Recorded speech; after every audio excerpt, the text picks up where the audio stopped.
Top Telangana news కి స్వాగతం. నేను పావని. గ్రామాల అభివృద్ధి చేయడంలో సర్పంచ్ల పాత్ర అత్యంత కీలకమని సంగారెడ్డి జిల్లా కలెక్టర్ ప్రావీణ్య తెలిపారు.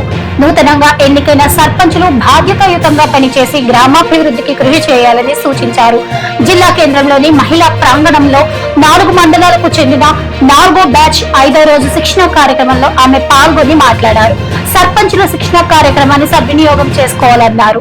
విజయ్ దేవరకొండ తన సతీమణి రష్మిక ఇతర కుటుంబ సభ్యులతో కలిసి తన స్వగ్రామం నాగర్ కర్నూలు జిల్లా బల్మూర్ మండలం తుమ్మెన్నపేటకు వెళ్లారు. నూతన గృహప్రవేశం సత్యనారాయణ వ్రతం నిర్వహించారు. దాదాపు 2000 మంది గ్రామస్తులకు తెలంగాణ సంప్రదాయ వంటకాలతో పెళ్లి భోజనం పెట్టించారు. విజయ్ రష్మిక పెళ్లి ఫిబ్రవరి 26న ఉదయపూర్ లో జరగగా రిసెప్షన్ ఎల్లుండి హైదరాబాద్ లో జరగనుంది. పటాన్చెరులోని కోదండ సీతారామస్వామి వారి దేవస్థానంలో ఎమ్మెల్యే గూడెం మైపాల్ రెడ్డి అధ్యక్షతన పుర ప్రముఖులు సమావేశం నిర్వహించారు. మార్చి 4న హోలీ, 19న ఉగాది, 27న శ్రీరామనవమి నిర్వహించాలని నిర్ణయించారు. శ్రీరామనవమి సందర్భంగా 5 రోజుల బ్రహ్మోత్సవాలు నిర్వహించి ప్రభుత్వం తరపున అన్ని ఏర్పాట్లు చేస్తామన్నారు.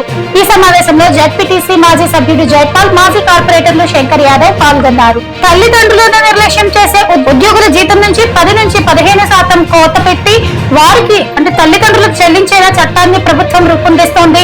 పేరెంట్స్ ఫిర్యాదులపై విచారణ చేసి నిజమని తేలితే వారి జాయింట్ ఖాతాలో ఆ సొమ్ము జమ చేయనుంది. సిఎస్ రామకృష్ణారావు, మాజీ సిఎస్ శాంతకుమారితో కూడిన కమిటీ ముసాయిదా చట్టాన్ని రూపొందిస్తోంది. అసెంబ్లీ సమావేశాల్లో దీన్ని ఆమోదించనుంది.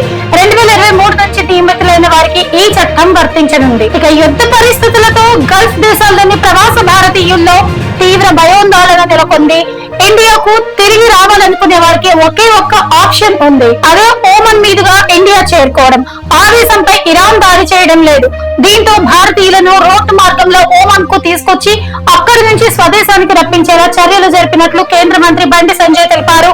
దుబాయ్ నుంచి ఓమన్ రాజధాని మస్కట్ కు బై రోడ్ 450 కిలోమీటర్లు ప్రయాణించాలి. ఇది టాప్ తెలంగాణ న్యూస్. రేపటి టాప్ తెలంగాణ న్యూస్ లో మళ్ళీ కలుద్దాం.